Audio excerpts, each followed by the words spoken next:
ஒவ்வொரு பெண்ணோட கோபத்துக்கு பின்னாடியும் குழந்த மாதிரி ஒரு மனசு இருக்கும். அந்த மனசை யாருமே பார்க்கறது கிடையாது.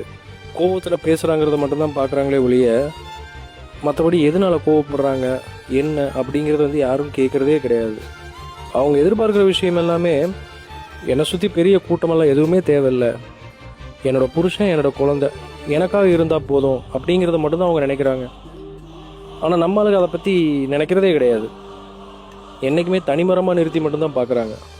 இப்போ இருக்கிற கணவன்மார்கள்லாம் அவங்களோட உணர்வுகளையும் வழியையும் புரிஞ்சுட்டு கண்டும் காணாத மாதிரி தான் இருக்கிறாங்க. ஏன் இப்படி பண்ணுறாங்க, எதனால அவங்களுக்கு ஏதாவது கஷ்டம் இருக்கா அப்படிங்கிறதெல்லாம் கேட்குறதெல்லாம் கிடையாது. அவங்களோட உணர்வுக்கும் கொஞ்சமாவது மதிப்பு கொடுக்கணும். ஆனால் அவங்க தேவைக்காக யூஸ் பண்ணுற பொருளாக மட்டும்தான் பார்க்குறாங்களே ஒழிய அவங்க மனசு படுற வேதனையெல்லாம் யாருமே பார்க்குறதே கிடையாது. இப்போ இருக்கிற பெண்களெல்லாம் கேட்டு பாருங்கள், அடுத்த ஜென்மத்திலையும் இவரே உங்களுக்கு கணவனாக வரணும் அப்படின்னு கேட்டு பாருங்கள். 170% பெண்கள் எனக்கு கல்யாணமே வேண்டாம் அப்படின்னு தான் சொல்லுவாங்களே ஒழிய எனக்கு இவரே கணவனாக வந்தால் பரவாயில்ல அப்படின்னு சொல்லவே மாட்டாங்க.